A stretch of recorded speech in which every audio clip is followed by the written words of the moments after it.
The American automobile is the most tested consumer product in federal history. Crash ratings, emissions thresholds, stopping distance certifications, decades of data, published and filed and presented as proof that someone is watching. What most drivers never examine is the gap between what gets tested and what gets certified. Two fundamentally different braking systems now share American roads. One has been independently verifiable for a century.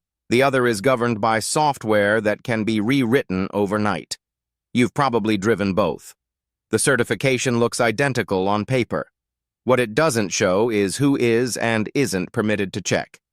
The American automobile is the most tested consumer product in federal history.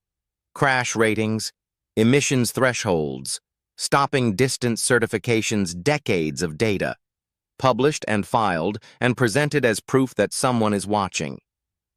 What most drivers never examine is the gap between what gets tested and what gets certified.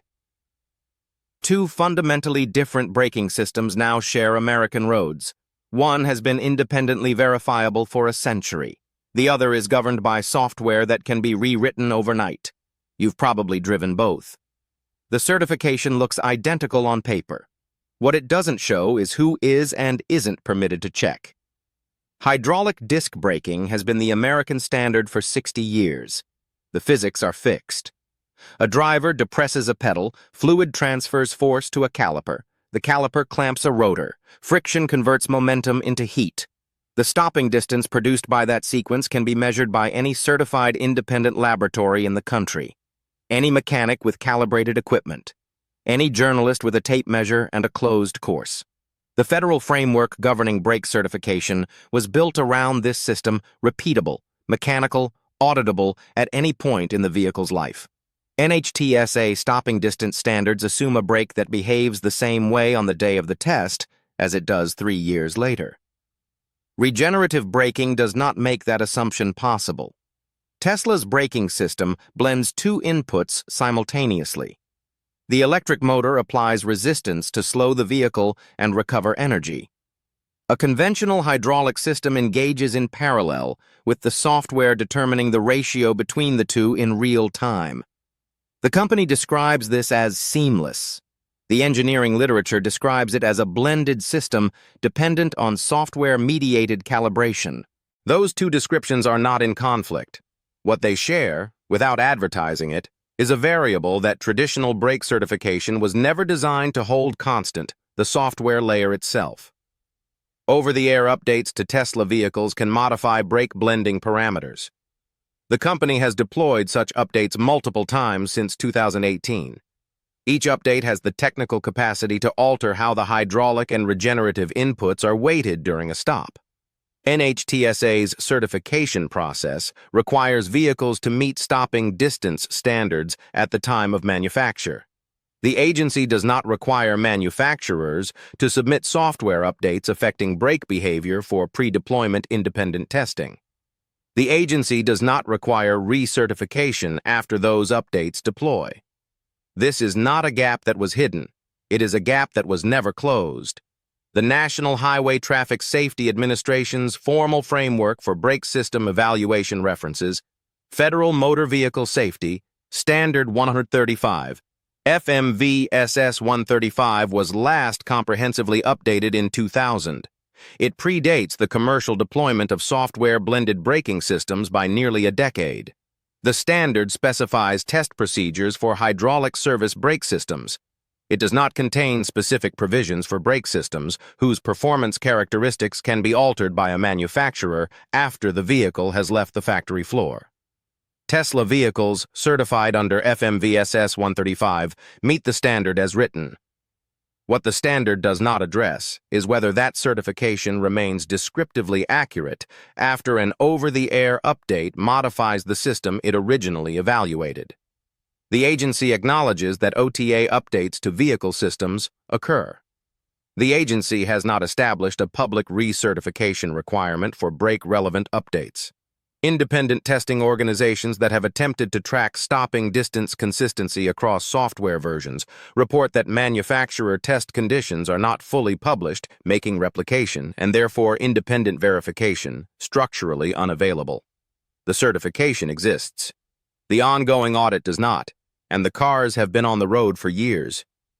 The incident data compounds the problem. When a Tesla brake-related event is logged, the diagnostic information generated by the vehicle is classified under proprietary system data. It does not automatically enter the public NHTSA complaint database with the same technical granularity that a mechanical failure would produce. A hydraulic line rupture leaves physical evidence fluid, component failure, a part number traceable through a supply chain. A software-mediated brake blending anomaly leaves a log file. That log file belongs to the manufacturer. The agency acknowledges that incident data exists. The agency does not require its full disclosure in a publicly accessible format. What gets filed is a summary. What gets retained is everything else.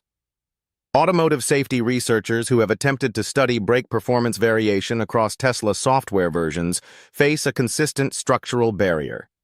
The blending algorithm, the logic that determines in any given stopping event how much of the deceleration comes from the motor and how much comes from the hydraulic system, is proprietary source code.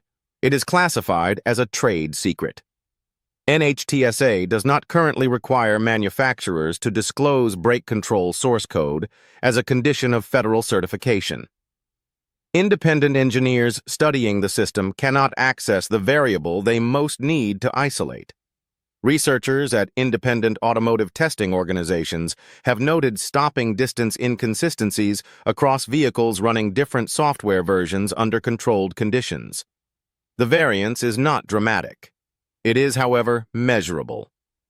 Manufacturers attribute the differences to tire degradation, ambient temperature, road surface coefficient, and driver input timing. Independent engineers do not dispute that those variables exist. They note that none of those variables explain the full range of observed variance, and that the one variable they cannot hold constant because they cannot access it is the software. Tesla's brake control source code has not been made available to any independent safety auditor. NHTSA has not compelled its disclosure. Approximately 40% of new electric vehicles sold in the United States in the past 2 years operate on software-blended braking architectures with similar proprietary classifications.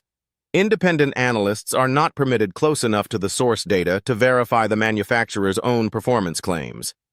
The traditional hydraulic brake is auditable at every stage of its life. A mechanic can measure pad thickness, rotor wear, fluid pressure, and caliper response.